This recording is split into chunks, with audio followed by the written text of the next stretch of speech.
As a sales development rep working in the world of tech sales, when we get to the end of the month, we've either hit target or we haven't hit target. And obviously what we're going to be doing now is looking forward to the next month to hope book in the meetings, build some pipeline and some commission. But here's a couple of tips before we jump into that month by looking at what happened in the month just gone. So the easiest place to start is go by grabbing your calendar and checking out all the weeks that you did in that month. Check out all the calendar slots, and what we're trying to figure out here is what worked and what didn't work, and let's see if we can improve the current month coming up. As you're reviewing this calendar, you're going to be going through this, and there's a couple of questions that you want to be asking yourself and the first one is, what time did you put into active prospecting? So what I'm not talking about is following up with the leads that you already booked a meeting in, handing over to your A and all of that stuff, but the actual how much time did you spend with your cold calling? Sending out emails, doing LinkedIn DMs and social selling, or perhaps following up with voice notes, and how long did you pursue that lead for? Then the other thing is you want to see all the meetings that you did book and did land and did sit.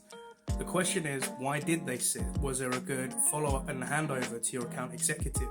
Did you have the CRM notes logged in your HubSpot or your Salesforce? Were you able to catch up with your account executive ahead of the meeting and then after the meeting? And then obviously go into all the meetings that didn't turn up and all those no-shows and ask those same questions again to identify if there's any gaps in your processes. But as an extra tip, with any of those meetings that you did book or didn't book, could you go after those prospects, competitors? Because most likely whatever got them hooked in could probably work with the same with their competitors. Coming back to the no-shows, we need to be a little bit more realistic here. With those no-shows, did we take all the actions that we should have, and were we accountable? Because some people believe that once we've handed over the lead, it's their responsibility. But the truth is, if all of us are looking to book meetings, to bring in revenue, then it's a whole team's responsibility.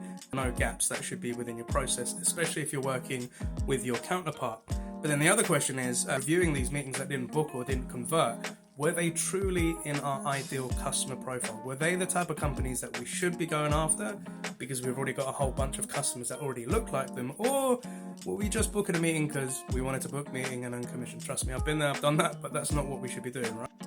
After you've grabbed all these pieces, a really good next step would be to sit down with your manager. Now, when it comes to your manager, their job is to help you become successful, but they're not going to do the work for you. They're there to guide you to success.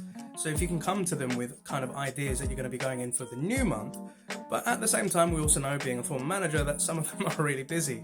So the next step is go find out the top performing rep that smashed it in that month, go to them and ask them how did they go into their month, what were their wins, what were their learns, what were their losses, and maybe show your game plan. And you maybe say, well, Neil, I don't have time to all do this, but the reality is there should be no excuses, because you've got to take accountability for your own patch and your own metrics and your own numbers, because you're the only one that can do that. Follow me for more tips, or if you want more insights in the world of sales development, give me a shout, and happy selling.